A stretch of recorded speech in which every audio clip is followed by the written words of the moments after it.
l'intelligence et la connaissance, c'est ça qui te fait la réussite de ta destinée et de ta vie sur la terre. Amen. C'est pour ça qu'il faut demander la sagesse. Il faut demander à Dieu de donner la sagesse. Amen. La sagesse dans le pari, la sagesse dans les attitudes, la sagesse dans la marche, la sagesse dans la décision, dans les décisions. Amen. Prenez l'esprit de sagesse. J'ai des sages ce matin encore. Est-ce un peu des sages? Est-ce un peu sage? Prenez ta Bible. Prenez Marc chapitre 5. Prenons Bible rapidement dans Marc chapitre 5.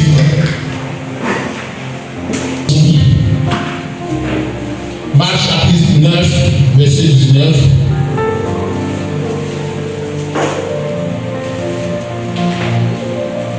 On peut commencer au verset 18 pour mieux comprendre jusqu'au verset 20. Marc chapitre 5, verset 18 jusqu'au verset 20. Comme il montait dans la barque, celui qui avait été démoniaque lui demanda la permission de rester avec lui. Jésus ne lui permit pas, mais il lui dit, va dans ta maison. Tout le monde dit, va dans ta maison. Vers les tiens. Et raconte tout ce que le Seigneur t'a fait et comment il a eu pitié de toi. Il s'en alla et s'est mis à publier dans la Décapole tout ce que Jésus avait fait pour lui. Et tout suit dans l'étonnement. La parole de Dieu est déjà bénie. Est-ce que ce matin tu vas aller raconter tout ce que Jésus a fait pour toi? Est-ce que tu es sûr que tu vas raconter tout ce que Jésus a fait pour toi? Est-ce que tu es témoignage de ce que Jésus a fait pour toi? On ne peut pas donner sa vie à Jésus-Christ sans témoignage. Tous ceux qui essaient de rencontrer le Seigneur de manière personnelle ont des témoignages. Et dans ce passage, on parle du fou de Gadarana. Ce homme a possédé près de 6 000 démons, des légions de démons dans son corps, une armée de légions de démons dans son corps.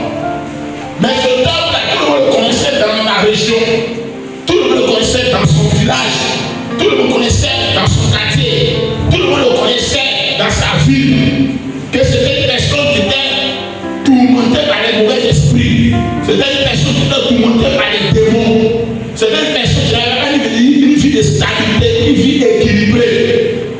Et la demeure de ce homme qui était possédé par les démons, souvent c'était dans les cimetières, souvent c'était sur les montagnes. Pendant la nuit, quand les gens dorment, lui se met sur les montagnes et puis il commence à crier, il commence à hurler. Et de sorte que tous les habitants de ce village ne peuvent même pas bien dormir de manière paisible.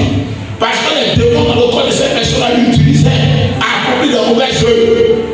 Quand pendant le jour, des gens partaient, étaient dans leur activité, quand ils rencontraient ce démoniaque, il les poursuivait. Et quand il les poursuivait, il agressait certaines personnes. Et lorsque les gens ont su que ce homme-là était possédé par les démons qui l'agressaient, ils prenaient les rochers et on l'enchaînait. On le mettait sous un bois qu'on enchaînait. Mais malheureusement, les gens constatent après qu'ils peuvent nous enchaîner les chaînes. Ils coupent ces chaînes, ils brisent ces chaînes et puis se libèrent. Parce que la force de ces démons dans son corps lui donnait une capacité de ne pas être vraiment délicaté par les chaînes. Les chaînes ne pouvaient pas être délicates de ce temps-là. Mais qu'est-ce qui s'est passé? Tout le monde était tourmenté dans le village où il habitait, dans la ville où il habitait. Tout le monde était tourmenté dans la ville où il habitait. Mais un jour, quelque chose s'est passé. Un jour, cet homme a reçu une visite. Un jour, cet homme qui t'a possédé ne savait pas qu'il y avait un jour que tu avais choisi pour lui, pour qu'il soit délivré. Peut-être dans ta famille, c'est ce qui se passe. Peut-être dans ton quartier, c'est ce qui se passe. Peut-être que dans ta vie, c'est ce qui se passe. Les gens rencontrent des témoignages qui ne sont pas la gloire de Dieu. Mais est-ce qu'elle a vu de ces personnes? On ne comprendra rien avant ça. Rien ne va dans sa vie. Mais j'ai dit quelque chose ce matin.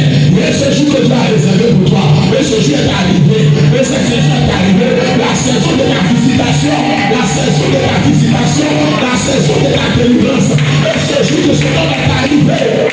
Qu'est-ce qui a arrivé ce jour-là? Notre Seigneur, le roi des rois, le Fils de Dieu vivant, le Dieu glorieux, marche sur la terre. Il a accompli les bonnes œuvres pour l'homme sur la terre. Partait dans ce lieu-là, dans ce village-là, qu'on appelle Gadarana. Là où se trouvait cet homme qui te possédait, tu souffrais. Là où se trouvait cet homme dont sa destinée était tenu captif par le mauvais esprit. Là où ce démon encore empêchait cet homme-là de rentrer dans sa destinée. Il ne savait pas que ce jour-là, il y avait quelque chose qui se préparait pour lui. Il savait pas que ce jour-là, il y avait une bonne nouvelle qui allait s'accomplir dans sa vie. Je t'annonce ce matin, bien-aimé, mon frère et soeur, que cette moment de soir, et cette moment à laquelle tu vas, il y a une bonne nouvelle qui est pour toi, il y a une bonne nouvelle qui est pour ta vie, il y a une bonne nouvelle qui est pour ta vie.